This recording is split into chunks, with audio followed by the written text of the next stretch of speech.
James 1, 6 to 8. But when you ask for something, you must have faith and not doubt. Anyone who doubts is like an ocean wave tossed around in a storm. If you are that kind of person, you can't make up your mind, and you surely can't be trusted. So don't expect the Lord to give you anything at all. Pag humihingi, manalig, nabibigyan, at huwag magdalawang loob. Ang nagdadalawang isip ay di magpapagkatiwalaan at di dapat umasang tatanggap ng anuman. Believe and receive. Maniwala para tumanggap. Panginoon, salamat po. Dahil tumatanggap kami sa inyo, dahil kayo mapagbigay, mabait, matulungin, maibigin. Ipaunawa niyo pa ng lubos sa amin, Panginoon, ang kapangyarihan ng pananalig at ang koneksyon nito sa pagtanggap ng aming mga hinihiling sa inyo. Mangusap kayo sa amin sa simpleng paraan, palayain niyo kami mula sa kadiliman, kamangmangan, kaalaman na hindi sapat. At ito, Panginoon, ay punan niyo ng karunungan, liwanag na nagmumula sa inyo lang. Patuloy niyo po kaming linisin, paging dapating tumanggap ng inyong pagpapala. Dinadalangin namin ang lahat ng ito, may kalakip na pasalamat sa pangalan ng iyong anak na si Jesus. Your faith, your thought becomes you. It becomes your reality. Kung anong ating paniniwalaan, kung anong ating iniisip, yun ang nagiging totoo sa ating buhay. You become sad when you think of and believe in sadness. Kailangan bago ka maging malungkot, maniwala ka muna sa kalungkutan at isipin mo ang kalungkutan. Psalm 6, 6-7, My groaning has worn me out. At night my bed and pillows are soaked with tears. Sorrow has made my eyes dim. Ang kalungkutan, kailangan mo munang anyayahan, pagbuksan ng pinto at patuloyin bago ito magtagal sa iyong presensya. So ang pagtanggap, ang paniniwala, ang pag-isip ng kalungkutan ay isang uri ng pag-anyaya para ito ay dumating. At kung masaya ka naman, you are happy because you think of and believe in happiness. Gumagawa ka ng kasiyahan, pinagbibigyan mo ang kasiyahan, pinagbubuksan mo ang kasiyahan na pumasok sa iyong isip, sa iyong puso, sa iyong buhay, kaya ka sumasaya. Psalm 37:4, Seek your happiness in the Lord, and He will give you your heart's desire. God will give you what you desire, what you believe in, what you think of. Saan bang bahagi ng ating pagkatao nakatira, nananahan ng Espiritu ng Diyos? Sa ating isip.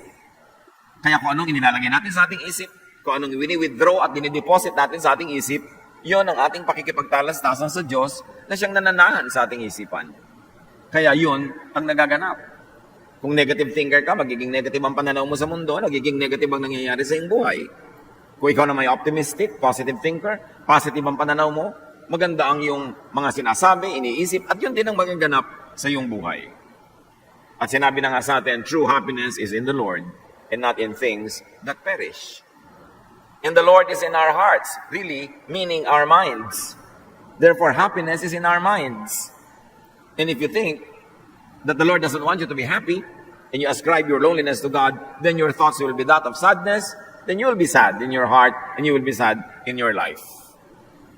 Interchangeably, ginagamit yung heart and mind, but really, technically and clinically, it's the mind. Yun naman talagang utak ang nag-iisip. So seek the value, seek the true source of happiness, channel energy towards that source of happiness, and receive from that source of happiness, who is God. Kaya iniluluklok natin ang Panginoon sa ating isipan. Sa matalinghagang paraan, sinasabi natin sa ating puso. Pero yung puso naman is nothing but muscles that pump blood. Hindi naman niya nag-iisip. Kaya sa mind talaga yun. Pag nakaluklok ang Panginoon sa ating isipan, mga makadiyos na bagay ang lumalabas mula sa ating isip, at mula sa pag-iisip, the material world is created. When God said, God thought that He would create, creation was made. Makapangyarihan ang isip. Kung anong isipin mo, yun ang mangyayari sa iyong buhay. Pag inisip mo magiging tapat ka sa iyong asawa, nagiging tapat ka sa iyong asawa. Pag inisip mo, hinayaan mong magpabalik-balik at laruin mo sa isip mo na magtataksil ka, nagtataksil ka nga. Sa isip nangyayari ang lahat. Doon nakatira ang Diyos. At doon pinipilit sumiksik ng dyablo sa isipan. So seek the source of happiness, think of and believe in happiness, who is the Lord. Ang Panginoon nakatira sa ating isipan. Na siya namang talinghaga rin ng ating kaluluwa, ng ating pagkatao. Kaya pag pinupuri mo ang Panginoon, na nakatira sa iyo, naaangat ka rin. Kaya ka masaya pag nagpupuri ka sa Diyos. Pero pagka sinusuway mo ang Diyos, nilalabag mo ang kanyang mga kalooban, siyempre, bumibigat ang iyong kalooban dahil yung Diyos na sinasuway mo ay nasa iyo rin kalooban, nakahati ka, kaya ka malungkot pag nagkakasala. Kaya nagigilty. Kaya mabigat ang loob. Kaya pagka nabigay ka sa praise and worship, gumagaling ang iyong sakit, gumagaan ang iyong pakiramdam, sumasaya ka, kasi yung Diyos na pinupuri mo ay nakatira sa iyo. Pwede mo ba siyang itaas na naiiwan ka sa baba? Di siyempre tataas ka rin. Pero pag ibinaba mo ang Diyos, tinapakan mo siya, tinungtungan mo siya, nilubog-lubog mo siya, kasama ka rin lumulubog at natutungtungan, kaya nalulungkot ka at tumatamlay pagka hindi mo binibigyan ng Diyos ng kasiyahan. Ano man ang gawin mong trato sa Diyos, trato mo sa sarili mo yon kasi nakatira sa iyo ang Diyos. Kaya yung mga lumalayo sa Diyos, lumalayo din sa kanilang sarili, sa kanilang kalooban, sa kanilang mga pagpapahalaga, kaya sinasabi na parang layo-layo sa akin ng Diyos. Ikaw ang lumalayo sa sarili mo kasi pag inilalayo mo ang Diyos sa sarili mo, kasama kang nalalayo dahil nga nakiisa na sa iyong espiritu ang Diyos. Kaya napakahalaga yung mapagbigay ka sa Diyos, para masunurin ka sa Diyos, kasi yung sarili mo rin ang nagbe-benefit noon. It's all in the mind. So it's very important to live according to the will and teachings of the Lord para hindi mo suwayin ang iyong sariling kalooban na nakiisa na sa kalooban ng Diyos. Dapat nating binabantayan ang ating pinaniniwalaan, ang ating inaasam-asam, because belief, wishes, and feelings are energy. Ang paniniwala, ang mga inaasam, ang dinaramdam, ang nadarama, ay may sariling lakas. Belief, wishes, and feelings are prayers. And belief, wishes, and feelings become your reality. Ang pinaniniwalaan mo, reality mo. Kahit hindi yan ang reality sa outside world. So pag naniniwala ka na nakakatakot ang isang madilim na kwarto pag gabi, pag nandun ka, matatakot ka nga. Pero yung hindi naniniwala na nakakatakot ang madilim na kwarto, pumasok man siya doon, hindi naman siya natatakot. Kasi yung pinaniniwalaan niya ang nagiging totoo sa kanyang kalooban. Kaya kinokontrol natin ang pinaniniwalaan. Pinipili mo ang papakinggan dahil baka pag nakinig ka ng nakinig, maniwala ka nga, yung paniniwala mo ang magiging katotohanan sa iyong buhay. Belief, wishes, and feelings can be negative energy. Kaya pag lagi ka lang naniniwala na magwawakas na ang mundo mamaya, magugunaw na ang mundo, kakainin ka ng lupa, tatamaan ka ng kidlat, galit sa'yo ang Diyos, itatapong ka sa impyerno, lagi kang takot, lagi kang ninenervyos, kasi yun ang pinaniniwalaan mo. Kaya kayo nang laging nadidinig mo na turo, preaching, papasok sa utak mo at pag tinanggap mo, pinaniwalaan mo, you live in fear. Pero the same believer, another person believing in the same God, believes in the goodness of God, that God is in control, in the kindness of God, that believe that everything is in the hands of the Lord. Kahit anong nangyayari, tahimik siya. Kasi yun ang pinaniniwalaan niya. Kaya napakahalaga, mga kapatid ko, ano ang niyayakap niyong paniniwala? Kasi yun ang inyong magiging emosyon. At pag naging emosyon mo na yun, yun ang magiging katotohanan mo, kahit hindi yun ang katotohanan ng iba. Kaya yung mga taong naniniwala na malapit na silang mamatay, nervyos na nervyos. Yun namang naniniwala, hindi, malayong-malayo pa yan, tahimik ang loob. Kahit ano pa nga, at kailan ang schedule ng kamatayan nila, doesn't really matter. It's what they believe in that counts.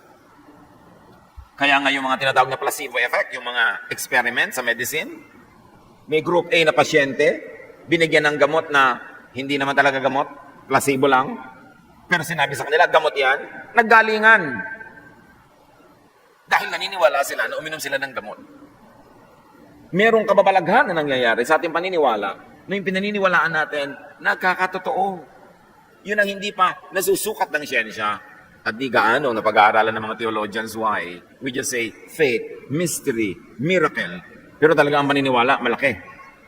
Kaya dapat, tinitingnan natin kung ang ating paniniwala, ang ating inaasam, iniisip ay negative. Kasi magiging negative ang buhay natin.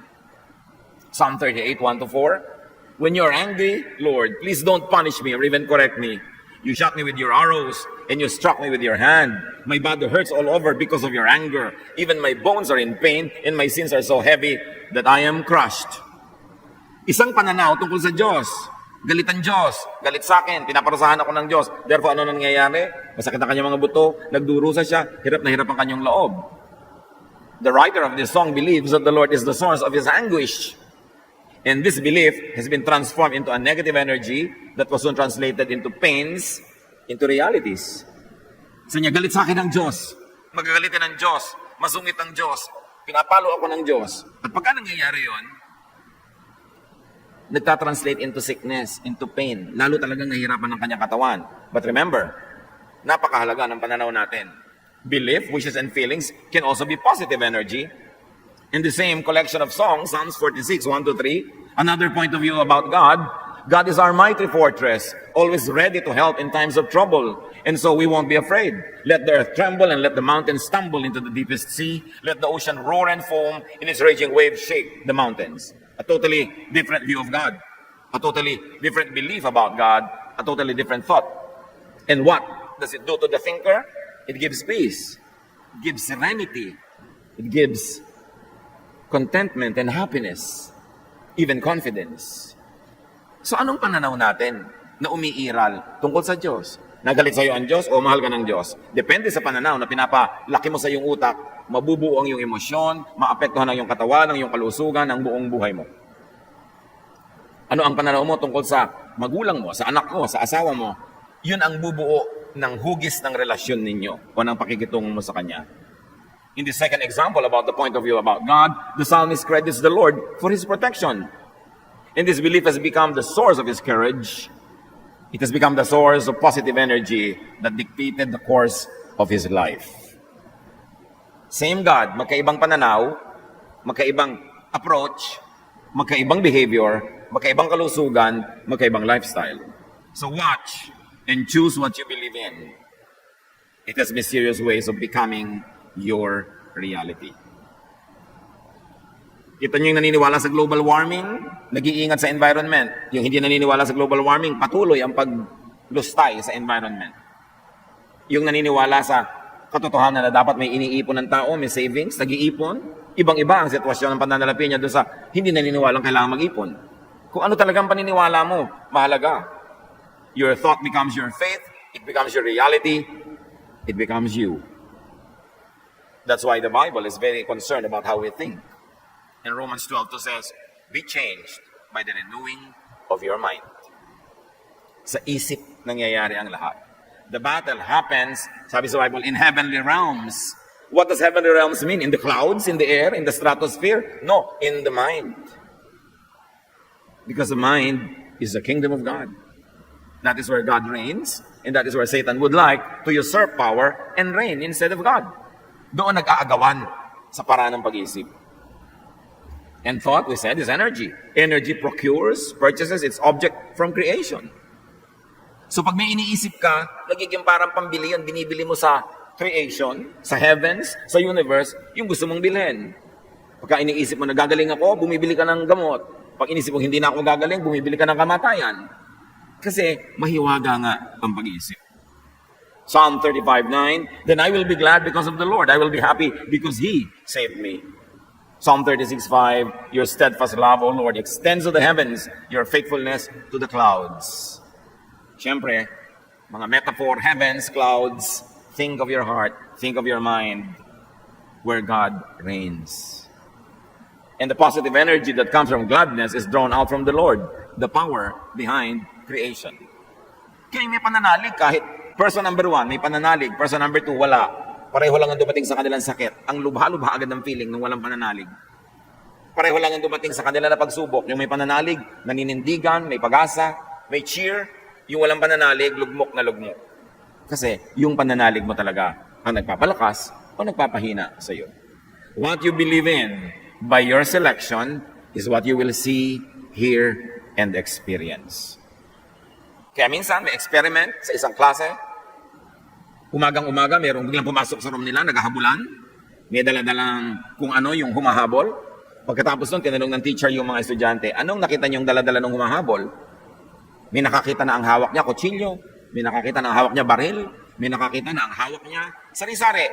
Then, nirepeat nila yung eksena, ang hawak pala, stapler. Pero bakit nakakita ng baril yung iba? Bakit nakakita na ang kutsilyo? Kasi iniisip nila, basta hinahabol ka, gusto kang patayin. Bakit naman dadaling ang stapler? Ano ka, bulletin board? Nakakabitan ng papel. So yung gusto mong makita, yung nakasadya sa utak mong makita, iyon ang nakikita mo. Kaya yung mga selosa, sari-sari ang nakikita niyan. Dahil yung selos nila ang bumubuo ng nakikita nila. Kahit hindi yun ang nakita, yun ang akala nila nakita nila. Yun namang mga walang kaselos-selos at walang kamuang-muang, dapat nang may makita, wala pang nakikita. Clueless. Kasi nga, hindi niya iniisip. Isang halimbawa ng pananalig at anong ginagawa ng pananalig. Matthew 8:2. Suddenly a man with leprosy came and knelt in front of Jesus. He said, Lord, you have the power to make me well, if only you wanted to. The leprous man chose to seek Jesus for healing, not the priests in the temple, who were the usual and traditional instruments according to their tradition. So, for him, belief in the power of Jesus to heal, sabi niya, if only you wanted to, that says a lot about him. Lord, sabi niya, kung gusto niyo lang akong pagalingin, mangyayari, kaya niyo.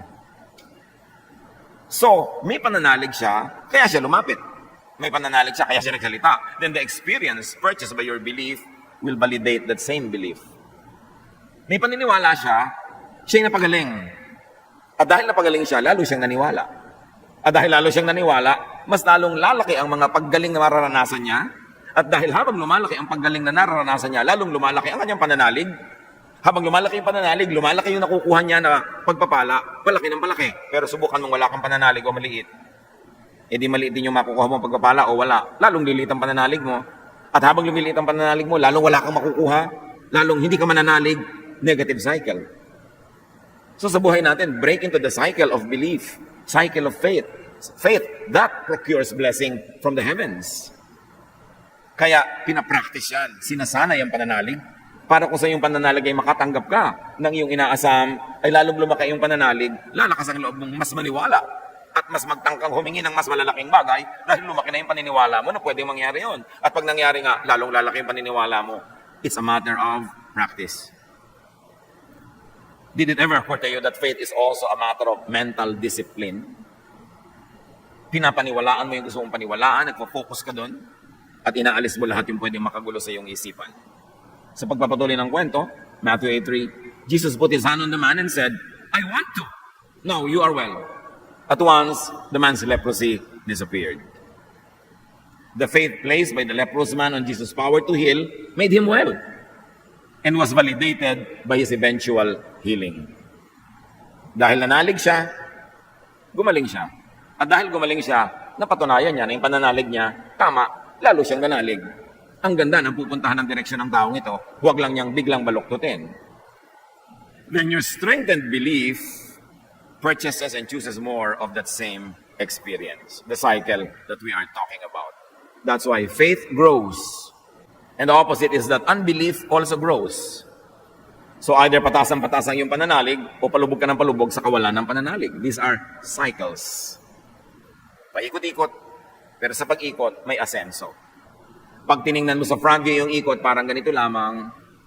Pero pag nag-side view, papaganon. May ibang nararating pa. Mark 1:45, the man talked about it so much, yung pinagaling, and told so many people that Jesus could no longer go openly into a town. He had to stay away from the towns, but people still came to him from everywhere. Dahil sa pananalig ng tao na napatunayan, ngayon marami na siyang tinaniman din ng pananalig at gusto rin nilang mapatunayan. Kaya nagkakagulo sila at hindi na magkaroon ng katahimikan si Jesus na pumasok sa mga bayan-bayan. Hindi dahil iniiwasan niya yung mga nananalig, kundi dahil iniiwasan niya yung mga usisero na gusto lang siyang usisiin, pero hindi naman talaga nananalig. And in the town, a cycle of believing and healing is set loose. Kaya kung may pananalig ka, kapatid, and you are very, very convinced of it, and you are convincing about it, many other people also begin to consider believing or actually believe only by the power of your testimony. Kaya dumadami ang mananampalataya. You expand the kingdom of God when you have more brains opening themselves to the power of God and to the possibilities of such wonderful things happening. That is why, sabi ng iba, believe and you shall see. Yan ang sinasabi ni Jesus. Eh yung iba, to see is to believe. I like to see first before I believe. You will never see. But you believe first, then you see. And when you see, then you believe more. And when you believe more, you will see more. Matthew 8:13, then Jesus said to the officer, yung tao na sinabi, pagalingin niyo po ang aking katulong na nasa bahay. You may go home now. Your faith has made it happen. Right then, his servant was healed. So a man went to Jesus and said, my servant is so ill. Can you make him well? Eh dahil siya naniniwala, sabi ni Jesus, umuwi ka na. Dahil sa pananalig mo, gagaling siya. Kita nyo, sabi niya, dahil sa pananalig mo. Hindi niya sabing dahil sa akin. Dahil sa pananalig mo. Yung pananalig mo ang bumili sa langit ng kagalingan. Your faith mobilized unseen forces and powers that now had made your servant well. At sabi, dahil nanalig, gumaling yung kanyang katulong. The officer first believed and then saw the healing power of God in Jesus Christ. In the scheme of things, do not doubt, only believe. Mark 5:36, Jesus heard what they said and he said to Jairus, don't worry, just have faith. Jairus' daughter was dying and so he fetched Jesus. Sabi niya, pumunta ka sa bahay namin at yung anak ko'y nag-aagaw buhay, pagalingin mo sana. Then dumating ang mga mensahero galing sa bahay niya, huwag mo nang abalahin ang teacher, patay na ang anak mo. Sabi ni Jesus, huwag ka mag-alala, manalig ka lang. Ang totoo ay namatay nga yung bata, pero dahil nanalig yung ama, nabuhay muli yung anak. Worry or believe, it's your choice. Believe or worry. Pero hindi pwedeng you believe tapos you worry. Or you worry and then you believe. One half faith is a one whole nonsense. Dapat buo. At siya ay nanalig, kaya niya nakita. Without faith, nothing will happen. Nothing out of the ordinary is what we mean. Nothing miraculous. Matthew 17:20-21.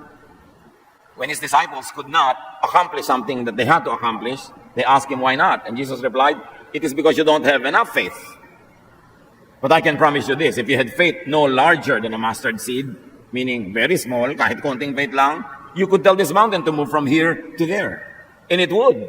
Everything would be possible for you. To say it in the negative, nothing is impossible for you if you believe.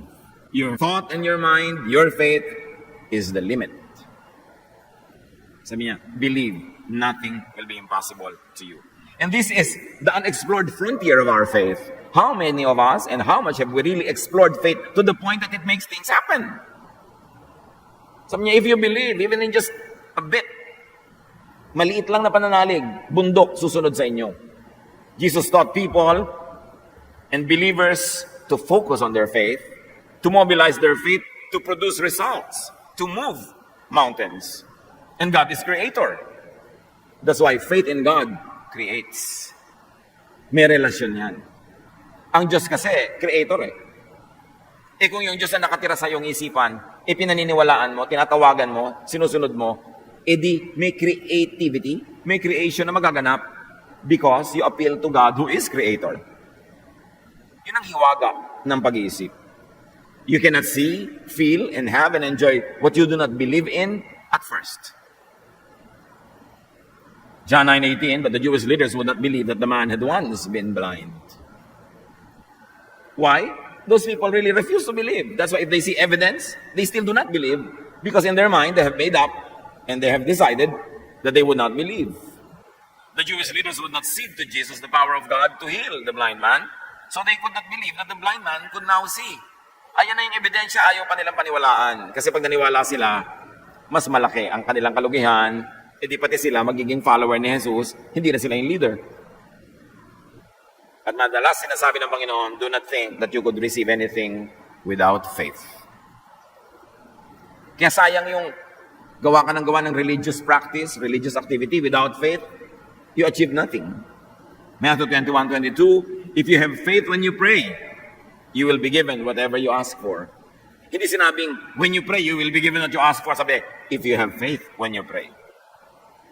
Faith mobilizes mysterious energies that create. And God is creator. God is the source of all such energy. Believe in what you want to see, to feel, and to have. Believe in what you want to experience. Hindi pwedeng puro intellect. Hindi puro reason, puro philosophy. There is this great part that is done by faith. Sabi, we walk by faith, not by sight. Faith is the assurance of things hoped for, the evidence of things not seen. And if you limit yourself and your perception through your senses, there will be no room for great faith. Kaya talagang exercise yan. Meditation, quietude, quiet time, not thinking and being quiet before the Lord, so that the mind is brought to that realm where the Lord can reshape the mind. Matthew 9:29, then he touched their eyes and said, according to your faith, let it be done to you.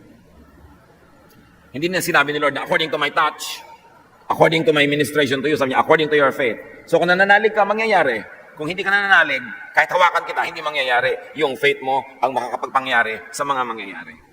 And the blind men, in approaching Jesus, expressed their desire to regain their sight.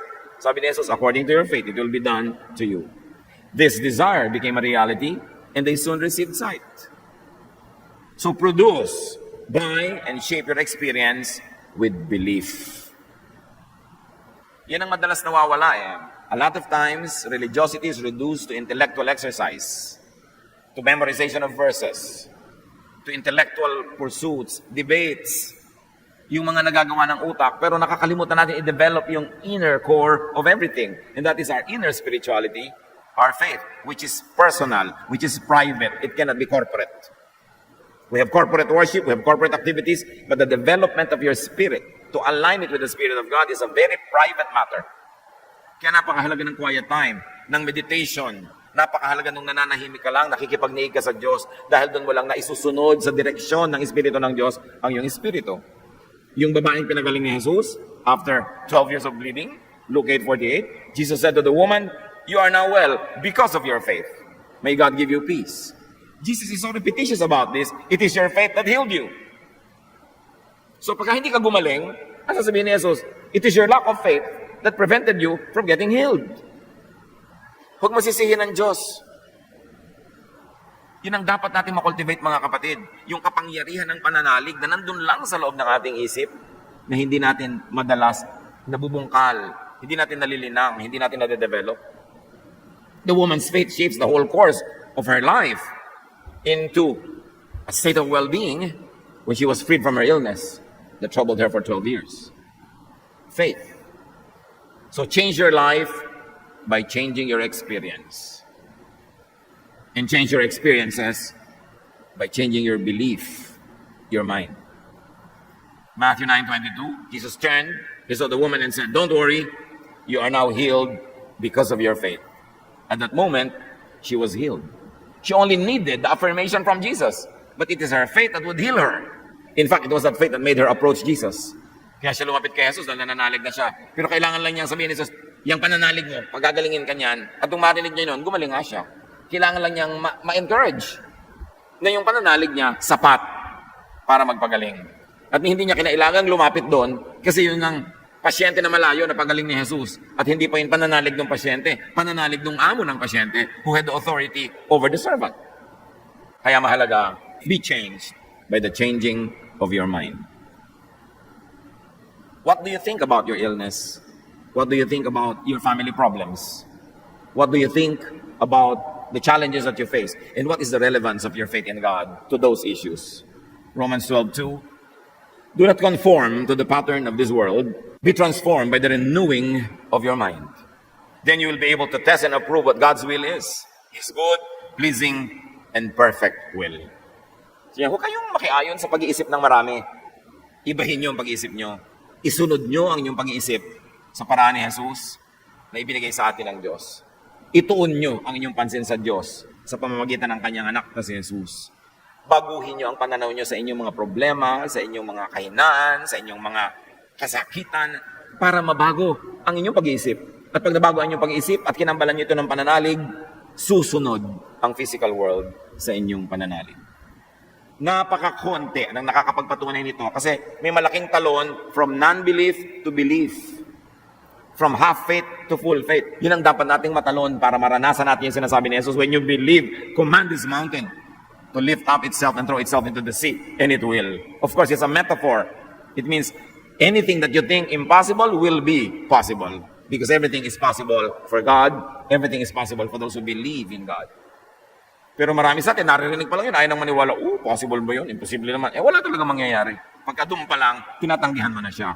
Because a person of a double mind should not expect to receive anything from the Lord. This is a great challenge, to develop a kind of spirituality that believes. that believes to the point of creating and achieving what is believed in. Kaya disiplina yan, mga kapatid. Hindi lamang yung laging basa ka ng basa ng mga sinulat ng iba, pakinig ka ng pakinig sa sermon ng iba. Kailangan manahimik ka, maraming oras, maraming panahon, nakikipagniig ka sa Diyos. And in that silence, you will hear the Word of God, the voice of God, direct from God. What we get are always hand-me-down doctrines. Our perceptions about God, our thoughts about God are always coming from some speaker, some preacher, some teacher. But you can receive that impulse from the Lord directly when you just stay silent before the Lord. Kaya sinasabi, be still and know that I am God. Do not be over-dependent on professionals, on religious professionals. Kailangan saliksikin mo ang salita ng Diyos, saliksikin mo ang espiritualidad, at marami kang oras ng pananahimik. Hindi nakikinig kung kani-kanino lang, kahit magagaling sila, nakikinig ka talaga sa Espiritu ng Diyos. But when we're always busy listening to others, to fellow men, to professionals, there's no space for God to speak to us in private. And this changes in our spirit. This development can happen in our personal fellowship with the Spirit of God. Yun ang i-develop natin, mga kapatid. Mabuti, maganda, nagtitipon-tipon tayo. Meron tayong corporate worship and celebration. Meron tayong corporate study. Meron tayong group event. Meron tayong mga group prayer. Pero huwag niyong pababayaan yung pakikipagniig mag-isa kasama ang Diyos. Ano sabi ni Jesus? When you pray, go into your room, close the door, and pray to your Father in secret. Alone, one-on-one, and your Father who fellowships with you in secret will reward you. Yun ang nangyayaring nagiging kulang sa maraming mananampalataya. Iniaasan nila lahat yung kanilang pag-aaral, paglago sa iba, sa pag-attend nito ng ganong seminar. Magaganda yun, nakakatulong yun, but not at the expense of losing your private time with the Lord. Yang kaliwanagan, yung inspiration, yung miracle na yan, nangyayari on one-on-one with the Lord. Ipaglaban nyo yan, i-develop, dagdagan, kasi gusto ng Diyos na kausapin kayo directly. Gusto ng Panginoon na palaguin kayo directly, at gusto ng Diyos makapagsarilinan din kayo. Kayo man, kung may mahal sa buhay, di ba? Gusto nyo meron kayong private moments together. Hindi laging maraming ibang tao. Yun ang ating i-develop, mga kapatid. Teach and train your discipline, your mind, to believe in what you want and what you want to happen. Your body, the material world will follow. Let's bring our faith one notch higher. Faith that creates, faith that achieves, faith that changes things in us and around us. Because when you believe, nothing is impossible for you. Dear Lord, teach us more. Touch us more, O Lord, directly. Bawat isa sa amin, kausapin ninyo.